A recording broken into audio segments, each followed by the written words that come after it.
तेजस्वी जी बात कर रहे हैं माई बहन योजना वाले, उनका भी तो सरकार था, उस टाइम क्यों नहीं लागू किया, कौन मना किया कर दिया। लेकिन 10 साल में जब जनता को झूठ से तंग आ गया तो सरकार बदल दिया।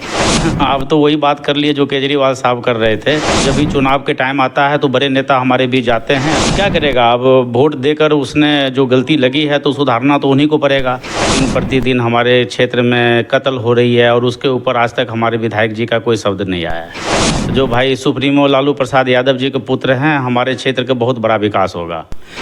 नमस्कार, आप देख रहे हैं न्यूज़ और मैं हूं आपके साथ शुभम। इस समय मेरी मौजूदगी पटना में है। जैसा कि आप सब जानते हैं कि 2025 में विधानसभा चुनाव बिहार में भी होने जा रहा है, दिल्ली का भी परिणाम आ चुका है। बीजेपी का 27 साल बाद परचम लहराया है। यही सब सिलसिले में अभी हम बात करेंगे बिथान, जो कि समस्तीपुर जिला अंतर्गत हसनपुर विधानसभा अंतर्गत पड़ता है, और उसी प्रत्याशी इंदु गुप्ता इस बार खड़ा रही है। उनके प्रत्याशी जो प्रतिनिधि हैं वो हमारे साथ मौजूद है। स्वागत है सर आपका। नमस्कार सर, सबसे पहले बिथान के बारे में कुछ बताइएगा। सर, बिथान के बारे में हमारे विधायक जी को बताना चाहिए था। बड़ा उम्मीद से हम लोग अपने विधायक जी के चुने थे। जो भाई सुप्रीमो लालू प्रसाद यादव जी के पुत्र हैं, हमारे क्षेत्र का बहुत बड़ा विकास होगा। और बिथान तो छोड़िए, हसनपुर विधानसभा भी हमारा बहुत आगे होगा। जनता पूछ रहा है जो भाई हमारे क्षेत्र में विकास तो नहीं, लेकिन विनाश बहुत ज़्यादा हो रहा है। दिन प्रतिदिन हमारे क्षेत्र में कत्ल हो रही है और उसके ऊपर आज तक हमारे विधायक जी का कोई शब्द नहीं आया है।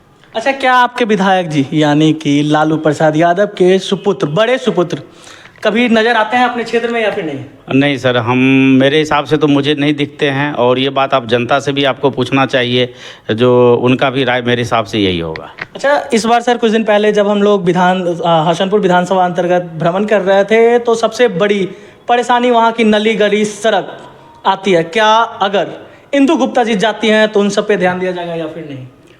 बिल्कुल ध्यान दिया जाएगा सर। आज ही एक बयान जारी किया हूं मैं। हमारे हर एक प्रखंड में बीसीओ अपॉइंटमेंट सरकार ने की है, और हर एक वार्ड में 2 कर्मचारी भी रखे हैं, सफाई कर्मचारी, और मेरे हिसाब से एक ठेला का भी उपयोग दिया गया है। और अगर डैम्पिंग क्षेत्र अगर बहुत बड़ा दूरी एरिया पे है तो 2 जो है ना ई रिक्शा का भी प्रबंध किया गया है, ताकि अगर दूरी होने के कारण सुबह शाम कचरा उठे। सरकार की योजना है। और बीसीओ अपॉइंटमेंट होने के बाद भी मतलब हमारे क्षेत्र में अभी हम पुसो पंचायत घूम रहे थे, सीमा पंचायत घूम रहे थे, कई पंचायत हमने घूमे, मुझे तो ऐसा कुछ नहीं दिखा। जनता से पूछा तो जनता बोल रहे हैं जो भाई फ़ोटो खिंचा के ले जाता है, और उस ढंग से जो कर्मचारी आना चाहिए वो तो हमारे क्षेत्र में नहीं आता। इसी वजह से कचरा मतलब जो है चारों तरफ फैली रहती है। यानी कि साफ तौर पे आपका कहना है कि जो काम विधायक को करना चाहिए वो एक आम जनता भी फिलहाल कर रहे हैं। अब क्या करेगा। अब वोट देकर उसने जो गलती लगी है तो सुधारना तो उन्हीं को पड़ेगा। अब हर साल जो है सो जनता मतलब हर एक क्षेत्र से बेवकूफ़ी बनती आ रही है।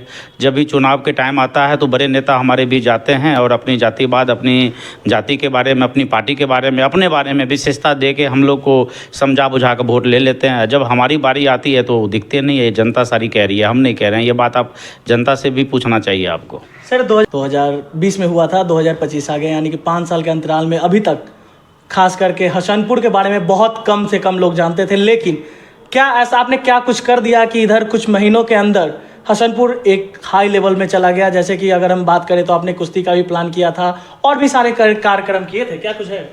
सर, मैं हरियाणा, पंजाब, दिल्ली रहता था सर। मैंने बहुत वनवास काटे हैं, और मुझे ये लगा जो हमारे बिहार से सबसे ज़्यादा आईएएस निकलते हैं, क्योंकि यहाँ रोज़गार का तो कोई स्रोत नहीं है। रोज़गार कैसे होगा?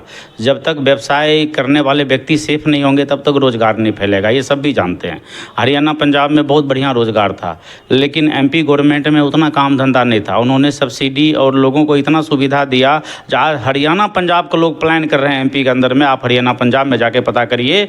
जो अभी एमपी में जो इंडस्ट्री है वो 60% हरियाणा, पंजाब के लोग लगाते हैं वहाँ पे, जबकि हरियाणा, पंजाब के लोग जल्दी बाहर इंडस्ट्री लगा के राजी नहीं है। लेकिन ऐसा क्या दिया एमपी ने जो वहाँ लोग इंडस्ट्री लगाने जा रहा है, और ऐसा बिहार में क्या है जो लोग यहाँ पे इंडस्ट्री लगाने नहीं आ रहा है? तो मेरा यही कहना है मीडिया प्रभारी से, जनता से भी मैं अपील करना चाहूँगा, जो इस बार आप सोच समझ के वोटिंग किसी भी पार्टी से करें। क्योंकि व्यवसायिक करने वाले जब तक सेफ नहीं होंगे तब तक आपका मतलब व्यवस्था में सुधार नहीं होगा। और एक बात हम आपसे कहना चाह रहे हैं सर, किसी भी क्षेत्र में आप बिहार में देख लीजिए, सरकारी नौकरी कितना % सरकार के पास है, बाकी तो प्राइवेट नौकरी से ही सबको गुजारा चलता है। तो क्यों ना हम व्यापारी को सेफ करें, जिसके ऊपर हम आश्रित हैं वो कल हमें मतलब जो है सो और रोज़गार दे। जब वो सेफ होगा तो नेचुरल है MP के तरह वो बिहार में आना पसंद करेगा, क्योंकि बिहार में पानी से लेके मतलब अगर हमारी बात करें, हमारे मजदूर प्लान करके जो प्रदेश जाते हैं, अगर उसको घर में रोटी मिलेगा तो प्रदेश में वो 15,000 नहीं कमा के 12,000 में खुश रहेंगे। अच्छा सर, आप लगातार आप व्यापार की बात कर रहे हैं, रोटी की बात कर रहे हैं। तेजस्वी यादव का लगातार बयान आ रहा है, माई बहन योजना, कुछ पैसा देने की, राशन देने की, तो क्या लगता है उनके तरफ जनता खींचे जाएंगे या फिर आपके तरफ? आप तो वही बात कर लिए जो केजरीवाल साहब कर रहे थे। केजरीवाल साहब दिल्ली को 10 साल तक भ्रमित कर रहे थे, उसका जवाब आपके सामने में आजकल में आ ही गया है। मैं अगर भाजपा की बात करूं तो आप बोलिएगा पार्टी विशेष की बात कर रहा है, भाजपा का तारीफ़ कर रहा है। तारीफ़ आप हम किसी को नहीं करते हैं, जनता करवाती है। एक ऐसा समय था जो जनता केजरीवाल को तारीफ़ करा रहा था, जो पानी मुफ्त मिल रहा है, शिक्षा मुफ्त मिल रहा है, एजुकेशन पे सुधार आई है, हेल्थ पे सुधार आई है। लेकिन 10 साल में जब जनता को झूठ से तंग आ गया तो सरकार बदल दिया। लेकिन हमारा बिहार में पता नहीं हमारी जनता कब सुधरेगी, जात पात से कब निकलेगी। मैं यही प्रार्थना करना चाहता हूँ जनता जनार्दन से, जो आप जात पात से निकल के आप स्वच्छ और हेल्थ, और जो व्यक्ति आपको झूठा कमिटमेंट नहीं, जो ये माई बहन योजना वाली आप बात कर रहे हैं, आज तेजस्वी जी बात कर रहे हैं माई बहन योजना वाले, उनका भी तो सरकार था, उस टाइम क्यों नहीं लागू किया? कौन मना किया कर दिया था उनको? और अब जब चुनाव का टाइम आ रहा है तब वो क्यों लागू कर रहे हैं? इसका जवाब वो जनता को पूछना चाहिए, आप मुझसे पूछ रहे हैं सर। अच्छा सर, एक चीज़ और, 27 साल बाद दिल्ली में जो है बीजेपी अपना परचम लड़ा चुका है। क्या बिहार में JDU या फिर नीतीश कुमार कहा जा सकता है, उनसे छुटकारा मिल सकता है या नहीं इस विधानसभा? देखिए सर, दिल्ली में तो बदलाव हुई है और हमें ऐसा लग रहा है, हमने अपने क्षेत्र में ज़्यादा करके घूम फिर रहे हैं तो लोग तो मूड में है सर बदलने का, और मेरे हिसाब से बदलाव दिखेगा इस बार, और बहुत अच्छा दिखेगा।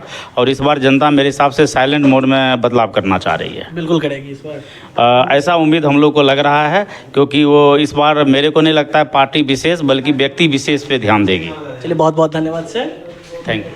तो अभी हमारे साथ जो है BLP पार्टी यानी कि भारतीय लोकहित पार्टी के मुद्दों पे इनसे चर्चा। बाकी अभी सबको क्या लगता है कमेंट बॉक्स में देना ना भूले। आप देख रहे थे न्यूज़ राज शुभम के